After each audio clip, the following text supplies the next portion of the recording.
Bonjour à tous.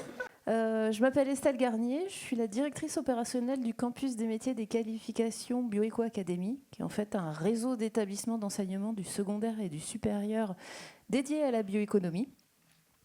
Et donc pendant une heure, on va passer une heure ensemble pour discuter un petit peu à la suite de la première table ronde que vous avez eue, avec des jeunes actifs, je vous décris comme ça, donc des doctorants ou des gens qui ont fini leurs études il n'y a pas très longtemps et qui travaillent aujourd'hui sur du chanvre pour la plupart, dans des disciplines différentes, voire du lin pour d'autres qui sont un peu plus originaux autour de cette table.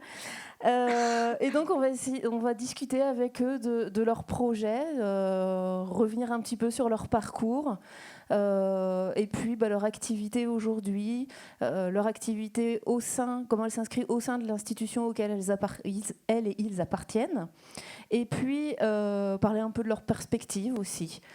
Donc on a aujourd'hui autour de la table Alénore de Rouffignac, qui est ici. Bonjour. On a ensuite Justine Duchesne, Florence Ouillet et Thomas Perrache. Alors on va commencer, je vais donner la parole d'abord à Aliénor pour que justement elle se présente à vous, qu'elle présente son champ d'activité, son champ de recherche, puisque Aliénor est une chercheuse en sciences économiques. Et voilà, Aliénor, la parole est à toi. Merci Estelle. Alors je crois que voilà. Là je présente juste mon parcours aussi, oui.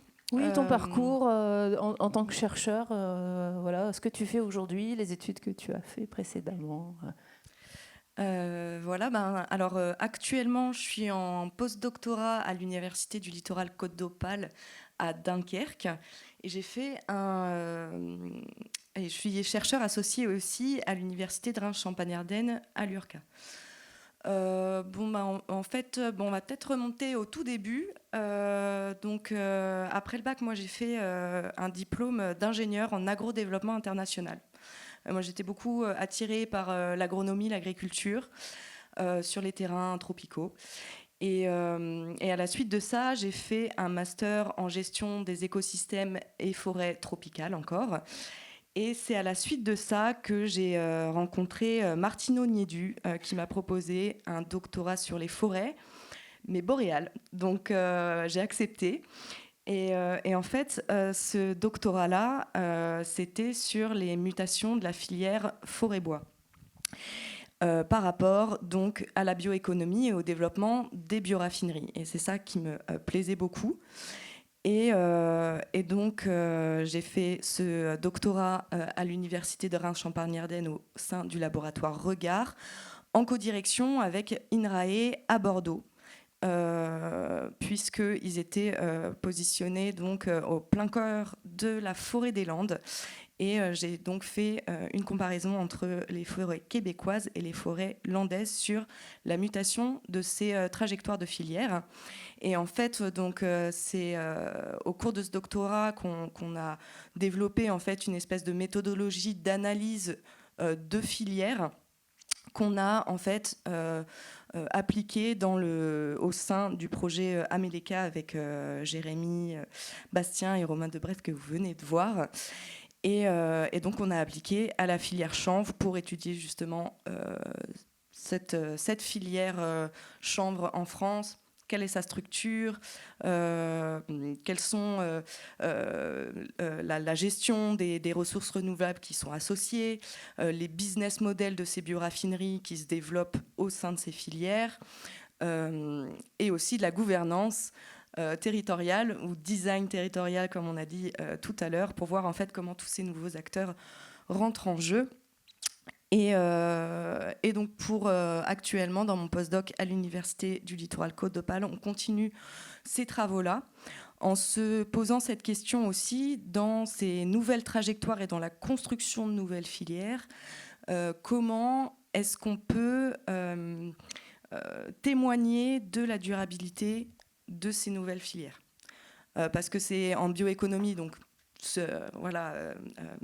faire la transition entre des filières pétro-sourcées avec des filières biosourcées, ça ne veut pas forcément dire qu'elles sont durables. Et comment est-ce qu'on peut mettre en place des méthodologies pour qu'elles le soient vraiment. Et c'est un peu compliqué. Je vais m'arrêter là et peut-être... Merci Aliénor. Donc on va continuer avec Florence. Donc Florence qui est designer textile. Florence, pareil, même exercice. Si tu... C'était Justine juste avant moi. Alors par Justine, pardon. Oui, sur ma feuille, j'ai pas bien noté. Donc Justine qui est designer objet. Oui. Et d'espace. Diplômée il y a peu de temps. Ouais, donc si tu peux, pareil, nous redonner un peu des éléments de ton parcours. Ok. Donc, je suis designer d'objets et d'espace. Je suis rentrée à l'ESSAD de Reims il y a 5 ans en licence. Et là, je viens de terminer du coup mon master en juin dernier en design d'objets et d'espace, où j'ai présenté mon diplôme qui s'intitule Domestiquer le chanvre. Qui est une recherche qui est axée sur la sauvegarde des savoir-faire de papeterie artisanale par le biais du chanvre. Merci. Donc, avant ce projet de diplôme, en 4e année, j'ai écrit un mémoire qui m'a permis de définir un peu plus mon terrain d'investigation, qui était un peu plus général, qui n'était pas que sur le chanvre, mais sur les agromatériaux de manière globale et leur emploi dans le champ du design.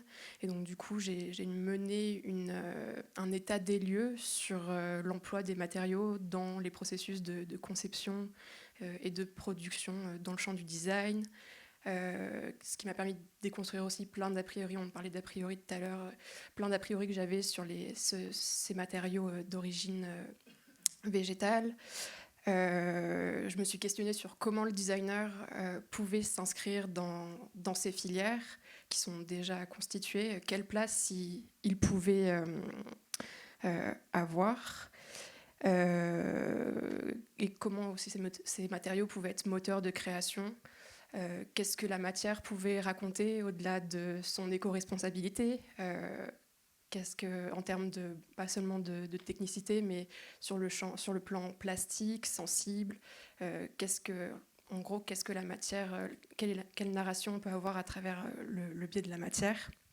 Et donc du coup, pour mon diplôme, alors on a parlé beaucoup de matériaux innovants, de nouveaux matériaux, de matériaux hautement performants sur le plan de l'acoustique, de l'isolation thermique, de la régulation de l'hygrométrie. Et donc moi, je me suis un peu plus intéressée à quelque chose qui date d'il y a très longtemps, le papier de chanvre, puisque c'est un matériau qui a plus de 2000 ans. Et donc du coup, donc là vous voyez quelques feuilles de papier de chanvre qui impliquent des procédés des procédés simples de transformation, des procédés presque primaires. En fait, c'est de la fibre qui est malaxée, battue pour récolter la cellulose avant de former la feuille. Donc c'est pas un matériau qui est très complexe, mais qui a quand même un intérêt que j'ai exploré pendant toute une année.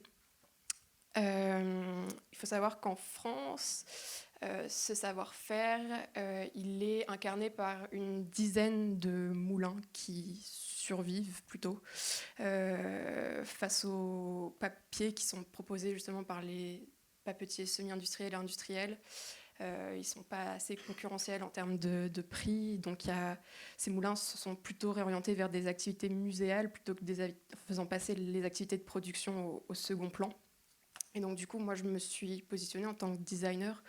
La question que je me suis posée, c'est comment, par le biais du chanvre, cette plante autour de laquelle il y a une émulation, je pouvais participer à la sauvegarde de savoir-faire, comment je pouvais participer à le pérenniser, le valoriser par le biais du design. Et donc, dans un premier temps, là, dans la méthodologie de design que j'ai adoptée, c'est une méthodologie pas empirique, par l'expérimentation, par l'échantillonnage. J'ai découvert ce matériau et ses capacités à la fois techniques et plastiques, ses limites aussi, il y a beaucoup de limites, qui m'ont permis d'être de nourrir le projet, d'envisager de nouveaux usages, de nouvelles applications. Et à la suite de ce temps d'apprentissage, je me suis appropriée, j'ai amené des outils que j'ai hybridés, empruntés à d'autres savoir-faire, comme la céramique, comme le tissage. J'ai aussi créé des nouveaux outils par le biais de l'impression 3D. Enfin, il y a eu toute une période vraiment d'expérimentation par le biais de l'outil qui m'a permis de produire toute une série d'échantillons qui sont actuellement visibles au Cellier jusqu'à dimanche. Je me suis perdue. Et donc, du coup, oui, il y avait vraiment cette idée de comment l'expérimentation et l'échantillonnage pouvaient faire émerger de nouvelles caractéristiques plastiques de cette matière dans la poursuite du projet. Nourri de tout ce contexte à la fois historique sur les papetiers, sur leurs gestes, sur leur savoir-faire, mais aussi tout ce que j'ai mis en place, moi, d'un point de vue sur l'expérimentation. J'ai voulu créer un objet qui synthétise et qui incarne toutes mes recherches. Et donc, du coup, j'ai voulu intégrer ce matériau à l'intérieur de l'espace domestique.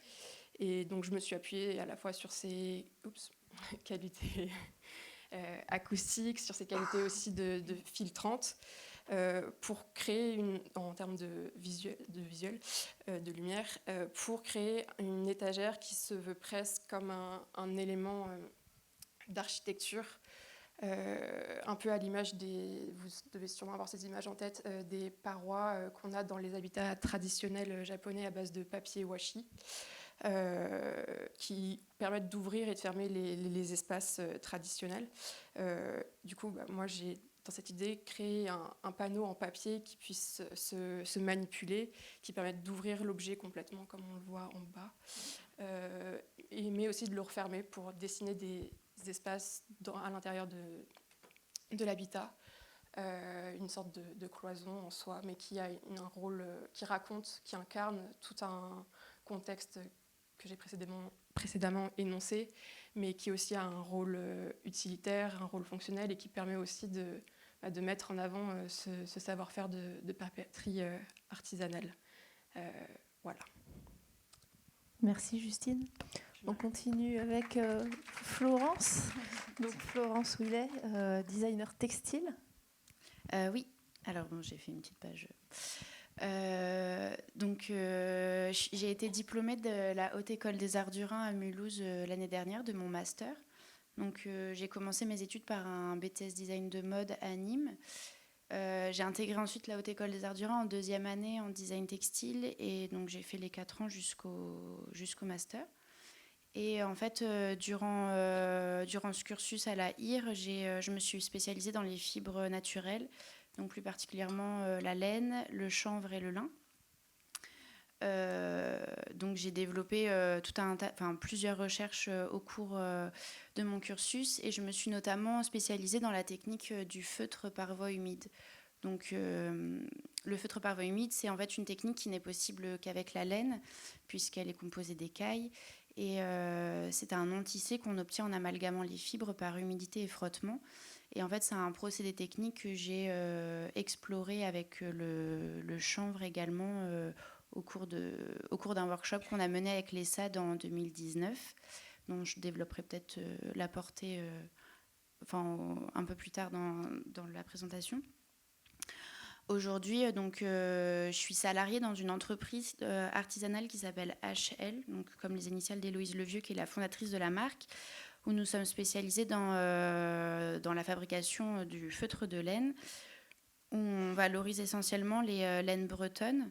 Et j'ai également en fait une micro-entreprise que j'ai en même temps de mon activité salariale, où en fait je développe tous mes projets que j'ai commencé à l'école. Donc j'ai ma pratique de designer textile, où je développe des tissus d'ameublement à partir de laine française, mais aussi de chanvre. Donc comme on peut voir des images sur l'écran. Et je donne aussi des ateliers donc, dans les écoles primaires élémentaires, mais aussi en post-bac, donc en DENMED et CPGE, autour donc, de la pratique du feutre de laine, mais en fait qu'on expérimente aussi avec d'autres fibres, comme les fibres libériennes. Et ce qui m'amène ici, c'est ma recherche que je mène avec l'ITEC, donc une école d'ingénierie à Roanne. Je mène une recherche en fait sur l'élaboration d'un matériau que j'ai commencé en étant à la IR. Donc c'est un matériau, je mène une recherche avec des étudiants qui sont en 3e année là-bas, dont je ne vais pas pouvoir en dire beaucoup. Enfin, je vais développer un tout petit peu après, mais je ne veux pas donner trop de détails parce que c'est voilà, c'est une recherche qui est, qui est un peu confidentielle encore en ce moment, mais voilà, donc, que je mène, qui est principalement composée de chanvre. Donc le but un peu de toutes mes activités, c'est essentiellement de valoriser les filières textiles françaises, donc à savoir lainière et chanvrière, et en fait de créer des ponts entre ces deux filières, donc des ponts dont on parlait les premiers intervenants tout à l'heure, essayer de créer des passerelles entre les différentes filières, de faire une mixité de savoir-faire pour faire s'entraider ces fibres aujourd'hui. Voilà. Merci Florence. C'est pour après. On poursuit avec Thomas, donc Thomas qui est doctorant à l'UMR Phare et qui ne travaille pas sur le chanvre en ce moment, mais sur le lin. Sur le lin mais plutôt, oui. il va vous montrer que les deux ressources sont très proches l'une de l'autre. Alors un petit point du coup sur présentation de mon parcours. Oui, s'il te plaît. Donc moi, je suis issu d'une école d'ingénieur en chimie. Donc pas trop dans ce domaine de tout ce qui est biomasse. Je me suis spécialisé au fur et à mesure des années, notamment avec des stages et puis en faisant un Master 2 à l'UTC en dernière année sur la biotechnologie.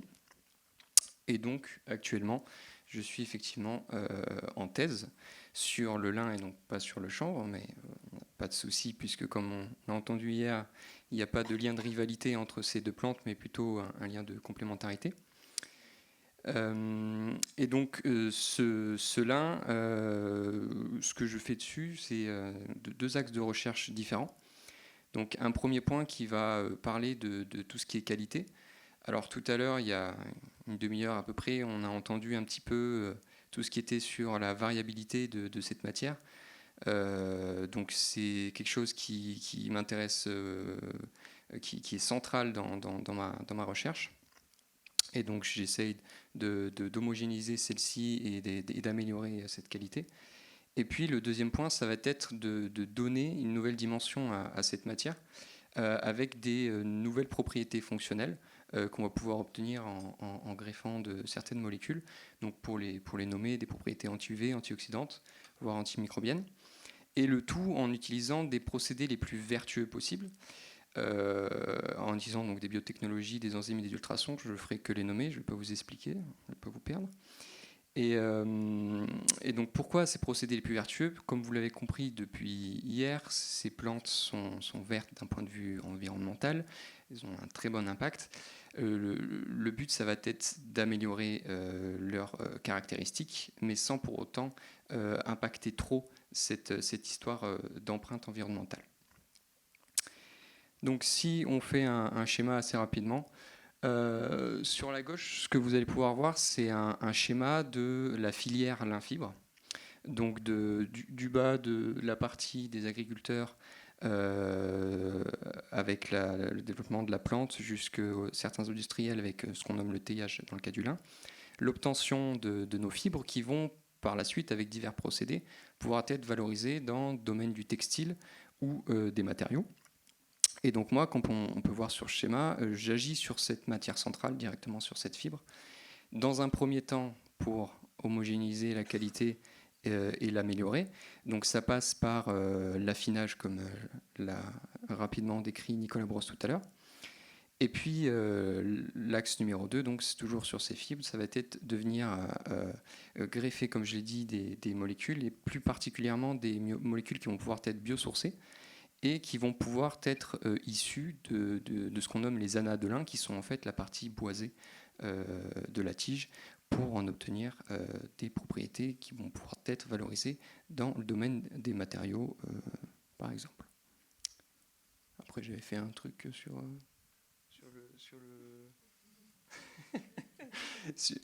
tu t'avais demandé un truc sur le labo. Alors oui, merci enchaîne à tous. ou on n'enchaîne pas? Je vais juste introduire la question. Merci à tous pour vos présentations. Donc on voit qu'on soit en école d'ingénieur, qu'on soit en école de design, qu'on soit à l'université, tout peut mener finalement à travailler sur du chanvre ou plus largement sur les plantes fibreuses. Maintenant, effectivement, dans un deuxième temps, j'aimerais que chacun d'entre vous revienne un peu sur votre école, sur votre employeur, pour nous dire un peu la dynamique justement qui existe, la vivacité de la recherche autour du sujet chanvre ou du sujet lin. Voilà. Est-ce que c'est une thématique qui est vraiment porteuse dans vos écoles, dans vos formations, dans vos laboratoires ou chez votre employeur? Est-ce que c'est une thématique sur laquelle vous êtes le seul à travailler, ou est-ce qu'au contraire c'est partagé par plusieurs collègues? Est-ce que c'est quelque chose d'assez récent où il y a une certaine tradition historique à travailler sur ces questions-là? Donc Thomas, je propose que tu continues. Alors, allons-y, alors, continuons.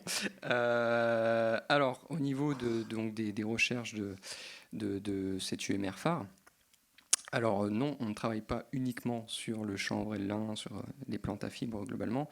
On travaille sur de nombreuses biomasses lignocellulosiques.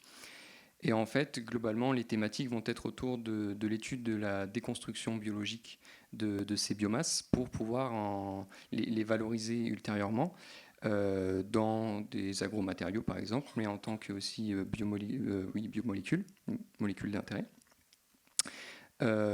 Et donc, plus particulièrement sur le chanvre et le lin, ma thèse est donc dans cette dynamique-là, mais pas que. Il y a eu donc beaucoup de recherches et de la recherche encore actuellement sur le phénomène de rouissage qui a été légèrement introduit hier. Et sur la proposition d'outils d'aide à la décision pour les agriculteurs et puis les industriels. Et puis, il y a aussi une partie assez importante sur la recherche sur des agromatériaux à différentes échelles.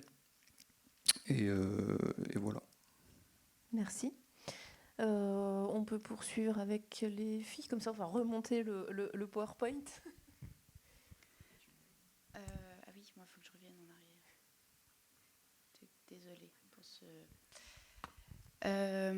du coup, moi, pour répondre à la question, j'ai pensé en fait raconter un petit peu comment j'en suis arrivée à travailler sur le chanvre. Donc la première fois que j'ai découvert cette fibre, c'était avec la Chérie 10. En 2019, en fait, il y a eu un partenariat un workshop qui s'est créé, qui s'est construit entre la IR et l'ESSAD et la Chérie 10, donc, pour faire suite en fait au premier workshop sur le chanvre qui avait eu lieu en 2018. Et l'idée, en fait, c'était de questionner la fibre dans le champ du textile. Donc le workshop s'est passé en plusieurs temps. Nous, à la IR, on a commencé à expérimenter assez librement autour du chanvre avant de rencontrer les étudiants de l'ESSAD. Et donc moi, assez instinctivement, en fait, comme beaucoup d'étudiants, je me suis intéressée à l'histoire de la fibre, à ses propriétés, ses caractéristiques, la filière, comment elle se construit sur notre territoire en France. Et en fait, j'ai vu des similitudes assez frappantes avec la laine, notamment sur la construction de la filière, le fait que c'est une filière qui est instable, qui est en reconstruction, des dates assez phares, notamment dans les années 50, quand la filière s'est complètement effondrée à la suite de l'apparition des fibres pétrochimiques. Il y a eu plein de petits points communs qui m'ont poussé à agglomérer ces fibres ensemble par la technique du feutre, qui était à ce moment-là ma technique de prédilection. Le deuxième temps en fait, du workshop, ça a été de découvrir la filière. Donc nous, les étudiants de Mulhouse, on est allés à Reims pour découvrir toute la filière. Donc Véronique nous a emmenés au FRD, à la Chanvrière, pour qu'on prenne un peu conscience de tout cet écosystème. Puis il y a eu un autre temps où les étudiants de l'ESSAD sont venus à la IR pour découvrir nos techniques textiles, donc c'est-à-dire la maille, le tissage, le feutrage, la teinture et la filature, pour s'emparer en fait de ces techniques-là et imaginer des outils pour donner d'autres perspectives de création au chanvre et au textile. Donc pour mon cas, en fait, j'ai pu travailler avec deux étudiantes, donc Wanda et Laure, qui ont en fait imaginé des nouveaux outils pour, enfin pas des nouveaux outils, des outils pour le processus de feutrage. Donc ça a été des rouleaux, des outils pour masser la laine en fait de façon plus efficace, plus efficiente. Et ensuite, ensemble, on a en fait imaginé un projet. Donc là, c'est la modélisation, mais je vous montre la maquette. Donc en fait, l'idée de ce projet, ensuite, avec les étudiants de l'ESSAD, c'était de réfléchir. Donc chacun dans nos groupes, en fait, chaque groupe avait une technique textile de prédilection. Donc moi, c'était sur le feutre. Et donc avec Wanda et Laure, on a imaginé en fait un projet qui démontrait des caractéristiques techniques de cette matière qui mélangeait la laine et le chanvre par la technique du feutre parvo humide. Donc ce qui a été assez intéressant en fait, c'était de réfléchir sur cette matière qui n'existait, qui n'avait pas vraiment d'existence. Enfin, on a un peu créé on a un peu élaboré une matière, expérimenté une matière, d'y mêler d'autres structures comme la maille. Et en fait, donc, on en est venu à l'élaboration du projet Fusion, qui sont en fait des cabanes pour enfants, des micro-habitations, où en fait on a valorisé les avantages du feutre de laine parvo humide, donc qui est de faire en même temps la technique. En même temps qu'on fait le volume, on crée la matière, donc ce qui nous permet de créer des volumes en 3D directement, sans couture, de faire des fusions d'autres structures comme la maille. Et en fait, en même temps, valoriser les propriétés de cette matière qui sont donc antibactérienne, antifongique, thermorégulatrice, enfin tout un tas de propriétés qui étaient intéressantes pour des micro-architectures pour des enfants. Voilà, le fait que ce soit mou, que ce soit pliable, rangeable, qu'on puisse le ranger facilement, pardon. Donc voilà. Ensuite, il y a eu à la suite de ce projet-là, en fait, il y a eu un second temps dans mon exploration sur le chanvre, qui est la recherche que je mène aujourd'hui avec les étudiants de l'ITEC. En fait, moi, je suis sortie de la IR, j'étais designer et pas ingénieur, donc je me suis confrontée assez rapidement à des limites de savoir. Et j'avais vraiment envie de pousser cette matière, de l'explorer, d'expérimenter un peu plus.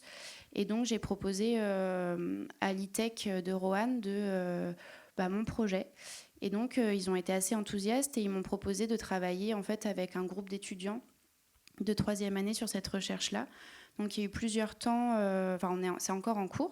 Donc, il y a eu un premier temps bibliographique où les étudiants ont fait une veille en fait littéraire. Je n'ai plus les mots techniques. Mais donc, ils ont fait toute une veille sur ce qui existe, ce qui n'existe pas, qu'est-ce que le chanvre, qu'est-ce que la laine, etc., etc. Qu'est-ce que le feutre de laine. Et ensuite, on a travaillé avec le CETELOR, donc il y a un centre de recherche textile à Épinal, pour élaborer plusieurs mélanges et qui ont été ensuite feutrés parvo humide dans mes ateliers. Et ensuite, il y a une phase d'essai qui s'annonce jusqu'à janvier pour vraiment connaître les propriétés caractéristiques de la matière. Donc, ce qui est intéressant, c'est que les étudiants en fait, ont choisi mon projet par valeur, en fait, pour les valeurs qu'il incarne, et parce que c'est des matières qu'ils ne connaissaient pas du tout, des fibres qu'ils ne connaissaient pas du tout. Donc c'est assez intéressant aussi en tant que designer d'échanger avec des ingénieurs. Donc j'espère être amenée à échanger avec d'autres domaines comme la recherche aussi. Mais voilà, donc c'est une fibre que j'essaie de travailler un peu dans tous les domaines. Merci Florence.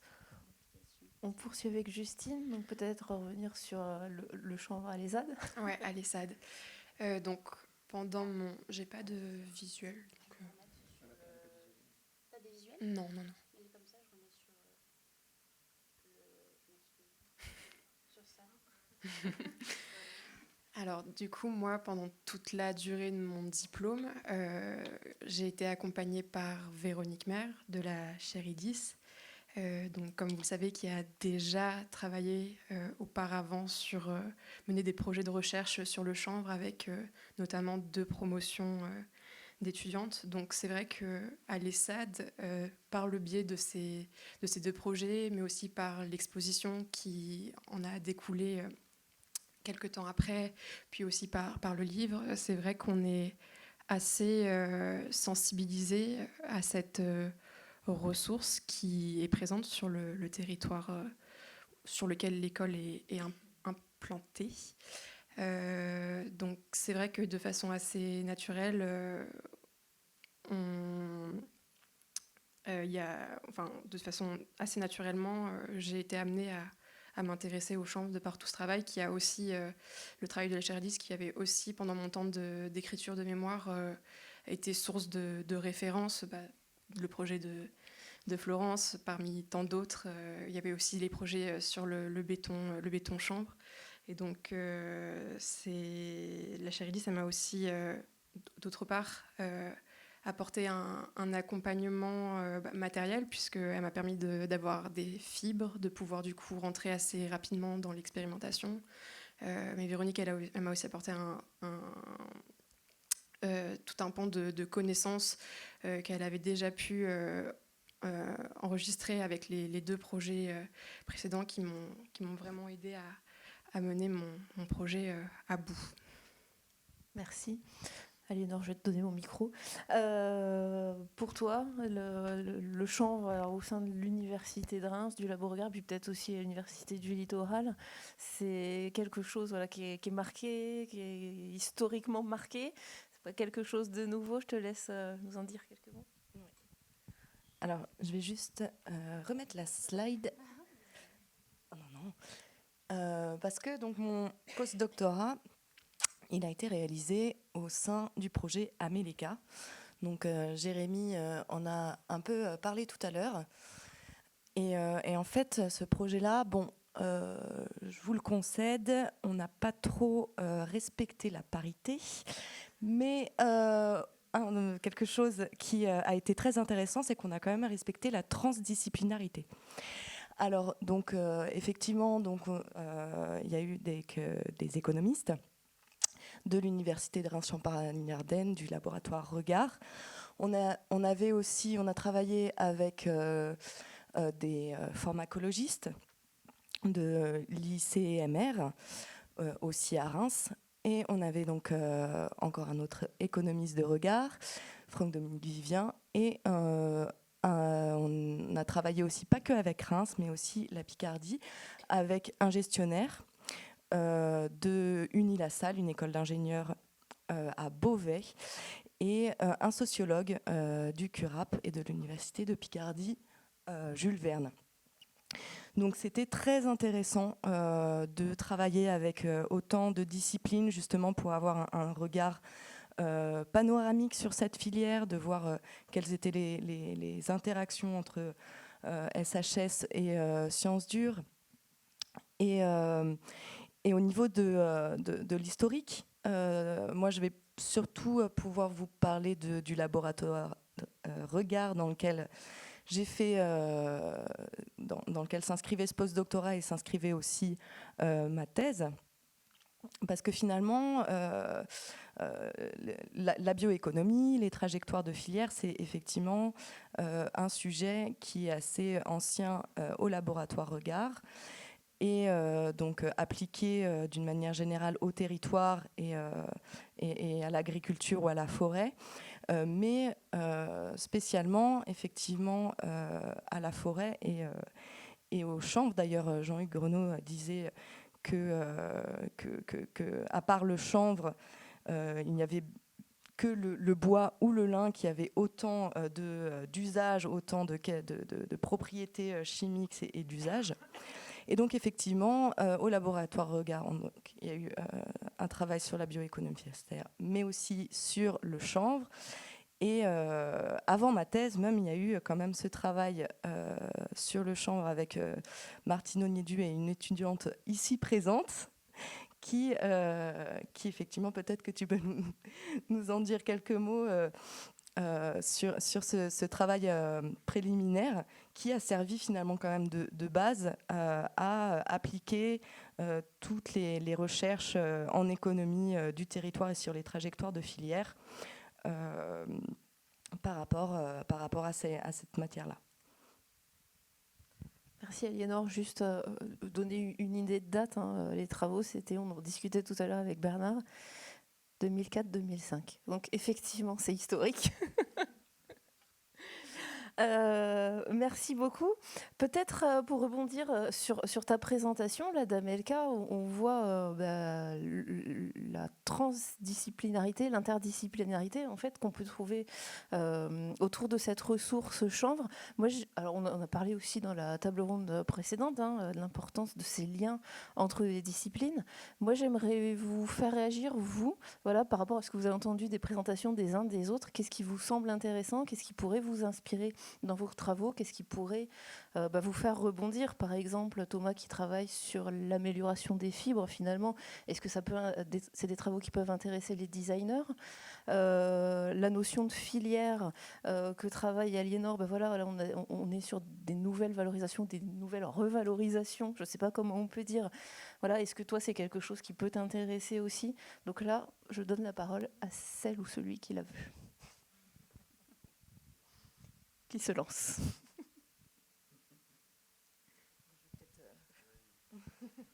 Je vais peut-être y aller. Moi, ce que je trouve, et puis qui fait le lien aussi dans l'historique de ces travaux-là et par rapport à mes travaux actuels. Donc c'est vrai que là, à Dunkerque, on travaille sur les filières biosourcées. Et effectivement, filière biosourcée ne veut pas dire forcément durable. Il y a des effets pervers par rapport à la surproduction, la surexploitation, pardon, et la gestion des ressources renouvelables. Et donc, en fait, on est en train de réfléchir par rapport à comment est-ce qu'on peut construire une filière de manière durable. Et pour ça, on prend en fait les outils de l'éco-conception qui doit peut-être vous parler en termes de design, parce que c'est beaucoup développé au niveau de la production d'un produit ou d'un service. Et nous, en fait, on essaye de le développer à l'échelle d'une filière. Et effectivement, on se heurte à beaucoup de problématiques. Et parallèlement à ces travaux-là, qu'on mène donc à Dunkerque et en partenariat aussi avec Marie-France Vernier de la Cato de Lyon. Et en parallèle de ça aussi, il y a cette problématique de la c'est compliqué à dire, de la porosité, on va dire ça comme ça, entre les filières. C'est-à-dire que quand on développe une filière chanvre et que on fait un produit qui finalement contient du lin ou contient de la laine, ou même pour construire une étagère avec donc cet autre matériel ou d'autres matériaux, et on se dit, est-ce que ces autres matériaux, comment ils ont été fabriqués, etc., pour voir comment est-ce qu'on peut faire une éco-conception de filière sur un objet qui a plusieurs matières, quoi, finalement. Et donc, c'est en ça que oui, effectivement, c'est très important de parler aux ingénieurs, aux designers, de voir quelles sont effectivement les qualités de la matière dont vous avez besoin pour voir comment ça se répercute à l'intérieur de la plante, comment la produire pour qu'elle puisse avoir ses qualités, etc.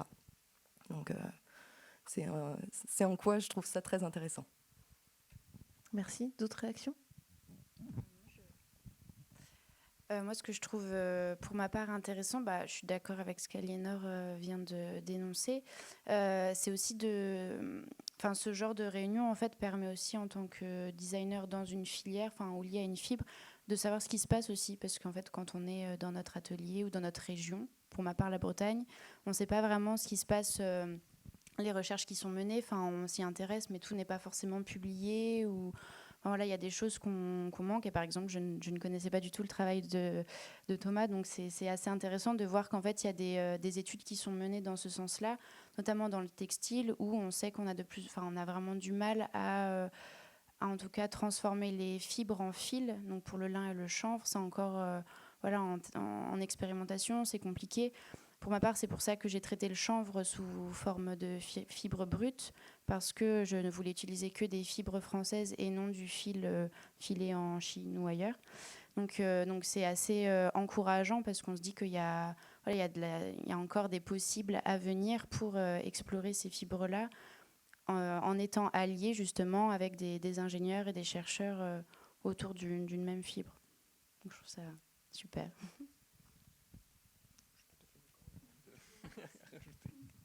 Si Thomas est tout à fait d'accord, vous poser une autre question. Peut-être en rebondissant justement sur ce que Florence disait, elle parlait voilà, du fait qu'elle voulait travailler sur une ressource nationale qui n'avait pas été filée à l'autre bout du monde. Peut-être les uns et les autres, le choix de travailler sur cette plante, ou une plante cousine qui est le lin, justement, est-ce que c'est un vrai choix que vous avez fait, ou alors ça peut être une opportunité de contrat, de recherche, d'allocation, je ne sais pas. Donc déjà, cette première question, est-ce que c'était vraiment un choix personnel de travailler sur cette plante ? Et si ça l'était, pourquoi ? Est-ce que c'est des considérations de développement durable, de sauvegarde des savoir-faire ou autre ? Donc si vous pouvez développer un peu là-dessus. Et si c'était un hasard ou une opportunité, est-ce que vous le regrettez, ou est-ce que vous avez quand même envie un petit peu de continuer dans le domaine ? Allez, Thomas. Alors, moi j'aurais tendance à dire que c'est un mix des deux. Parce que déjà il fallait l'opportunité, moi dans mon cas, de faire une thèse. Je précise d'ailleurs que je ne me vouais pas forcément à ça. Mais c'est une opportunité que j'ai saisie parce que ça correspondait à des valeurs. Il parlait de valeurs tout à l'heure. Et donc oui, c'est tout ce qui concerne le développement durable. Donc c'est cette biomasse, comme ça aurait pu en être une autre. Mais maintenant que j'y suis, pourquoi pas y rester ? Parce qu'effectivement, je trouve que lin et chanvre, parce que c'est assez proche, elles ont un fort potentiel. Et donc, ça, comme probablement beaucoup d'autres biomasses, mais voilà.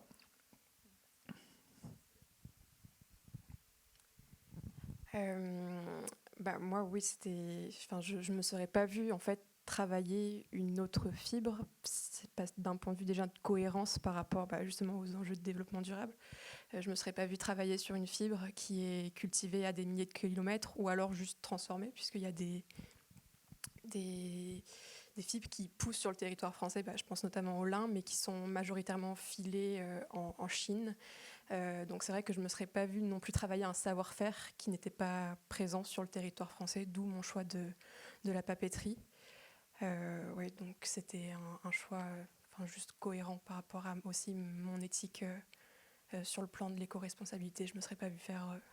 Et puis aussi sur le plan technique, j'ai pu manipuler d'autres agromatériaux, notamment la pulpe de bois blanchi. Déjà, c'est pas sur le plan de l'écologie, c'est pas aussi bien que le chanvre, mais aussi sur le plan technique, le chanvre est vachement intéressant en termes de résistance, en termes de juste sur la fibre et ses capacités. Donc c'est vrai que je me serais, naturellement, le chanvre est resté. Moi, c'est venu assez rapidement. En fait, quand je suis arrivée à la HIR, quand j'ai vraiment pris conscience que l'industrie textile était l'une des plus polluantes du monde, je me suis vite ravisée penchée sur les fibres naturelles. Donc la laine est venue en premier, et ensuite le chanvre. Donc c'était l'opportunité du workshop. Mais en fait, quand j'ai vu la possibilité entre les deux, qu'avaient ces deux fibres-là, ensemble et séparément, et tout le potentiel créatif qu'il y avait, j'y suis allée sans me poser de questions, et c'est sans regret, parce que je continue à travailler sur ces fibres-là 4 ou 5 ans après. Donc, et puis c'est toujours aussi passionnant, et il y a beaucoup de travail à faire. Donc voilà. Et Aliénor? Alors moi, c'est vrai qu'à la base, c'était complètement impromptu, quoi. Parce que à la base, moi, je voulais partir au Québec après ma thèse, mais il y a eu Covid. Et puis finalement, il y a eu ce postdoc-là qui est arrivé. Et alors, quand j'ai découvert cette plante-là, avec toutes les potentialités environnementales qu'il y a, c'est un puits de carbone, c'est de la phytorémédiation, ça aère le sol, ça augmente les rendements des autres cultures. Enfin, c'était incroyable avec tous les usages que ça peut avoir, que ce soit agromatériaux, énergie, le papier. Enfin, je suis vraiment tombée des nues, quoi, de voir toutes les potentialités de cette plante-là. Et donc ça m'a vraiment beaucoup, beaucoup plu. Et puis de voir aussi à quel point la réglementation change et est extrêmement complexe, de voir qu'il y a des jeux de pouvoir qui sont à l'œuvre et qui influencent en fait finalement la durabilité du chanvre comme porteuse d'une bioéconomie régionale durable.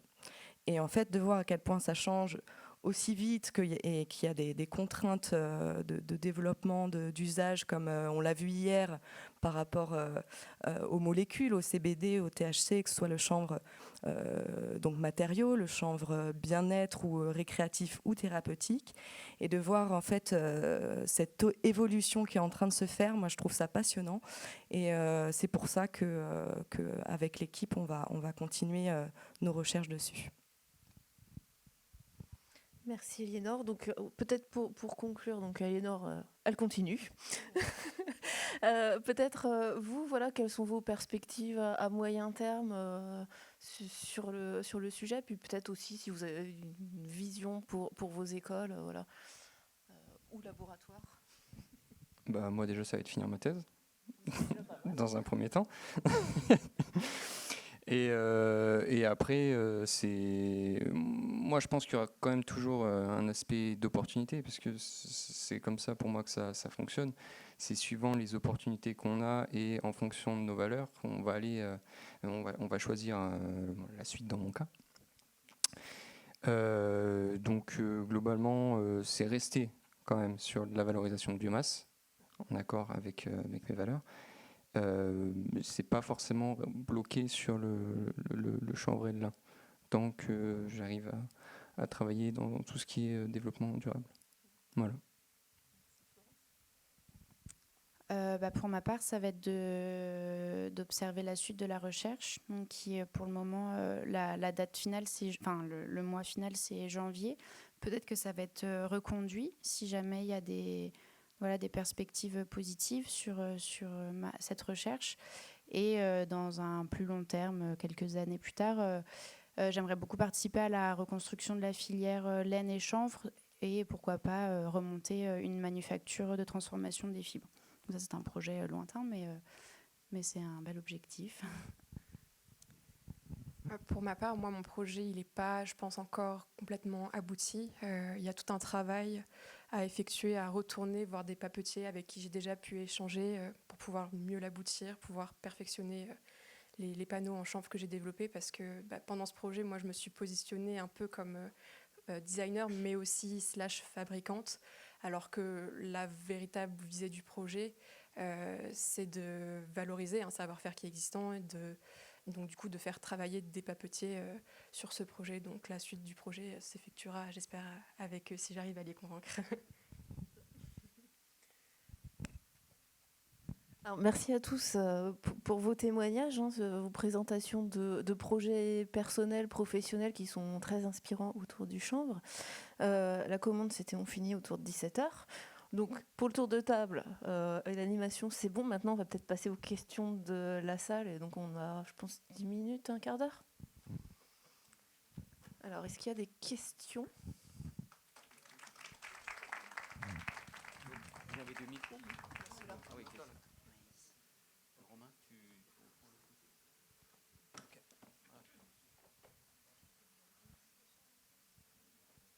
Je savais pas que tu étais...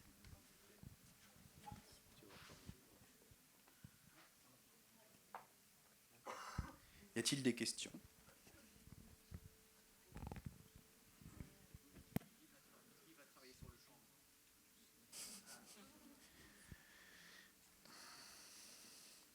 Personne ne veut travailler sur le chanvre.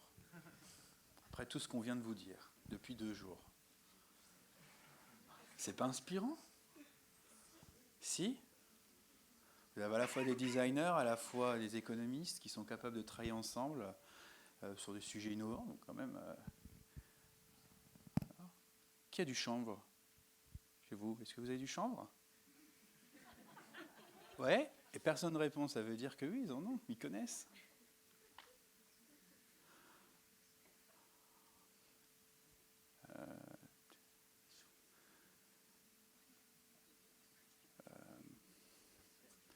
Moi, il faut peut-être que je trouve une question maintenant. Quand même. Bernard, tu n'en as pas une en attendant? J'ai pas de réponse. Je travaille sur le champ, il y en a bien pas. Voilà. Voilà. Suffit de... Ça va bien. Alors moi, je vais pas travailler sur le champ pour l'instant, mais sur l'ortie. J'ai déjà fait un projet pour mon projet de DNA sur la valorisation de la fibre d'ortie dans la plantation. Et donc, dans la création d'un polymère, donc c'est des choses qui se rejoignent puisque c'est 2 plantes qui sont très similaires, qui sont pareilles. Donc voilà, c'est très intéressant, mais je ne vais pas travailler sur le champ pour le coup. Voilà.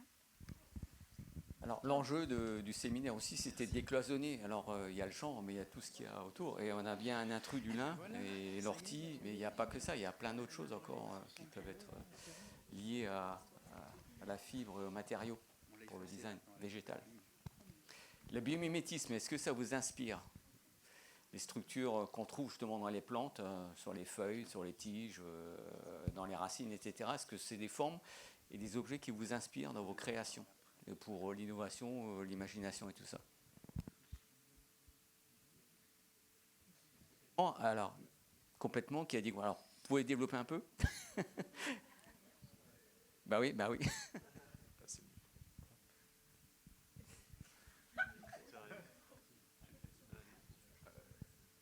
Je ne sais pas si c'est un intérêt de développer pour développer, mais je trouve que complètement, et je pense qu'on est tous d'accord, enfin, il y a autour de moi, et ça se dit, ça continue d'acquiescer sur ce que vous disiez.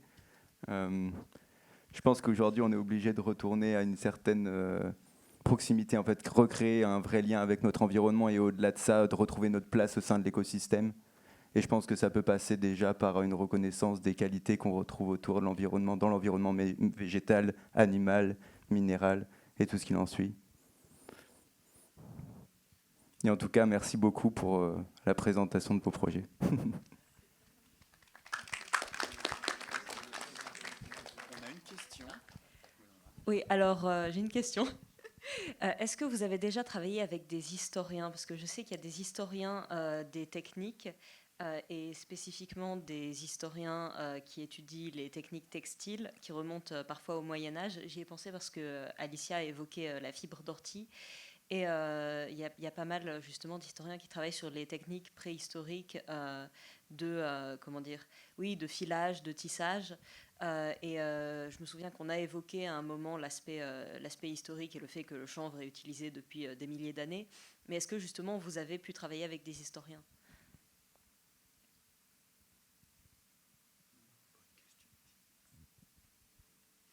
Alors moi, c'était pas sur le chanvre, mais c'était sur la laine. Mais bon, c'est pas une fibre végétale, mais ouais, avec des anthropologues qui sont spécialisés soit dans les cultures ou dans les anciennes techniques de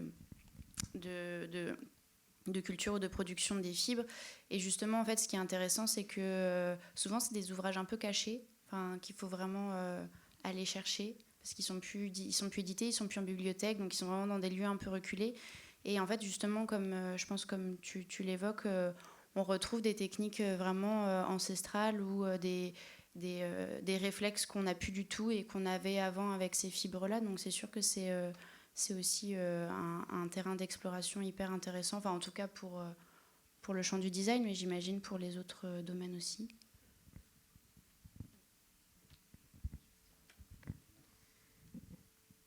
Oui, moi je trouve aussi cette problématique historique très très intéressantes. Et notamment à Dunkerque, on étudie aussi ce phénomène-là, en fait, de désindustrialisation qu'il y a eu et la perte de savoir-faire qui l'a accompagné. Et en fait, c'est très problématique, et de voir comment, justement, rapatrier ces savoir-faire perdus et de réinstaller l'industrie en France, c'est vraiment une problématique centrale. Oui. C'est d'autant plus important que dans la région Nord-Pas-de-Calais, il y avait énormément d'industries textiles. Moi, je viens de Calais, on a le musée de la dentelle, et c'est vrai que les seules machines qui restent, il y en a très peu, et il y a très peu d'usines qui en produisent encore. Et on ne fabrique plus de machines, c'est un savoir-faire qui est en train de disparaître progressivement. Et c'est pour ça que oui, ça m'interrogeait, quoi. Mais voilà. Oui. Et puis, toi qui es bretonne, peut-être que tu connais le musée à Argol je croyais que tu habitais là-bas. D'accord. Ah. Tu iras faire peut-être un tour à Argol, je te conseille. C'est en presqu'île de Crozon, sur un musée sur les anciens métiers et les savoir-faire. Conseil de lecture pour ceux qui s'intéressent à l'histoire des techniques, c'est L'homme et la matière de André Leroy-Gourhan. Voilà, c'est tout. L'homme et la matière. Après, ce qui est assez intéressant avec le terrain, Véronique parlait du terrain tout à l'heure, le fait d'aller arpenter le terrain, d'aller vraiment s'intéresser aux fibres de là où elles viennent, en fait, on finit par tomber sur des gens qui savent, des détenteurs de savoir-faire ou de connaissances qu'on ne trouve nulle part ailleurs, qu'on ne trouve pas du tout sur le net. Et donc c'est aussi cette importance-là de se déplacer, d'aller voir, d'aller chercher dans différentes régions. Là, on est dans le Grand Est, mais en fait, dans plein d'autres régions en France, il y a des personnes qui sont encore vivantes et qui savent plein de choses et qu'il faut aller interviewer pour conserver ces connaissances-là.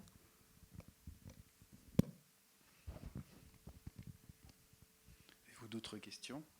Any questions? Si, c'est parti. Ce sera peut-être la dernière. Il y en a encore une là-bas. Merci. Moi, je voulais vous demander par rapport à l'industrie du textile plutôt, puisqu'on a parlé hier que le chanvre était capable de pouvoir remplacer des fibres. Est-ce que vous pensez que le chanvre et le lin est capable de remplacer toutes les matières issues de la pétrochimie aujourd'hui, et est-ce que c'est possible de le réaliser, par exemple, d'habiller la France uniquement avec des habits et du lin ou du chanvre d'origine française, ou est-ce que par les coûts et les volumes que ça implique, c'est trop compliqué?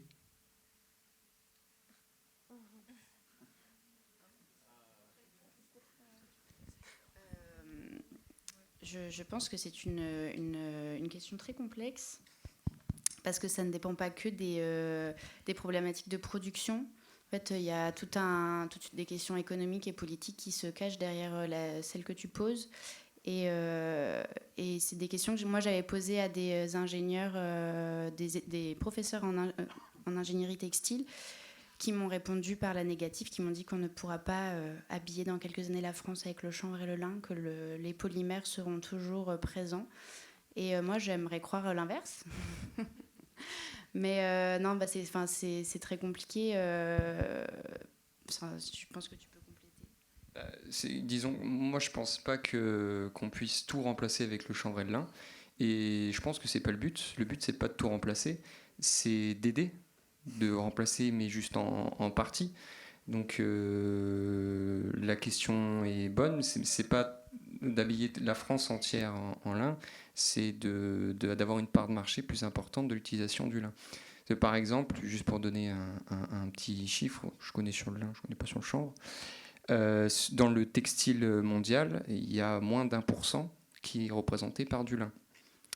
Donc passer ce moins d'1%, si on passe au niveau mondial à 100%, c'est pour moi tout bonnement impossible. Par contre, on peut essayer d'augmenter ce pourcentage-là en diminuant d'autres fibres qui vont polluer un peu plus.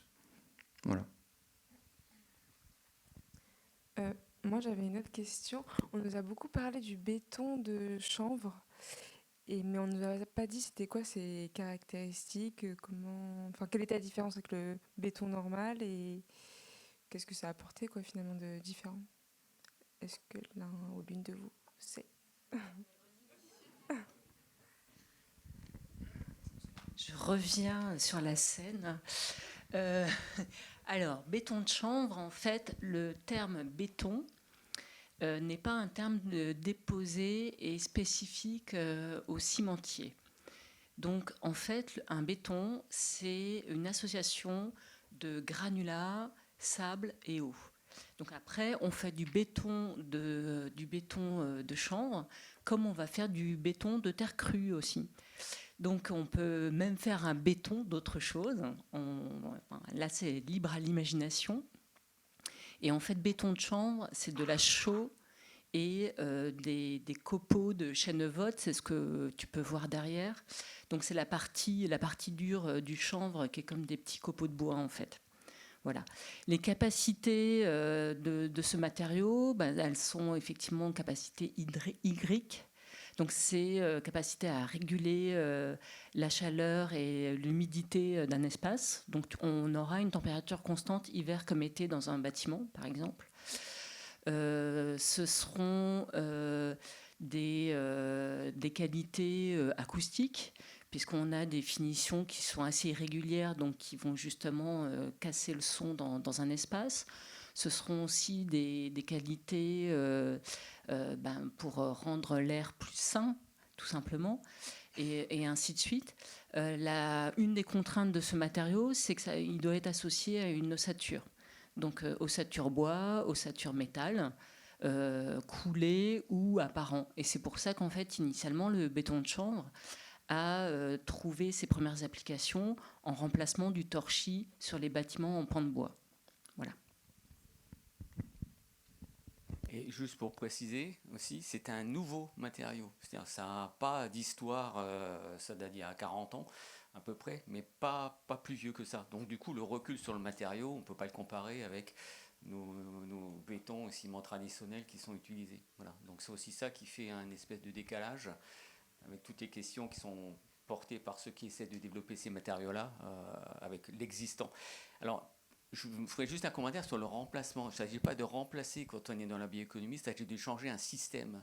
C'est-à-dire qu'il faut voir que le mouvement qui est fait sur les nouveaux matériaux, nouvelles molécules, nouvelles utilisations et services, le même mouvement est fait par ceux qui utilisent et qui développent et qui utilisent les matériaux traditionnels. Bon, c'est-à-dire, on parle du béton, il y a tout ce qui est acier, il y a évidemment tout ce qui est textile, le cuir, tout ce genre de choses. Tout est lié en fait. Et c'est bien ça la difficulté de la transition vers une bioéconomie. La bioéconomie est partie d'un système, mais la transition est vraiment globale. Et donc les enjeux ne sont pas tout de remplacer, mais d'utiliser vraiment quelque chose qui est spécifique, avec une propriété que les autres n'ont pas, et qui sert globalement à la transition vers une bioéconomie. Voilà. Donc il y a beaucoup de travail, et vous avez beaucoup de boulot et de perspectives devant vous. On a dépassé. Merci à tous.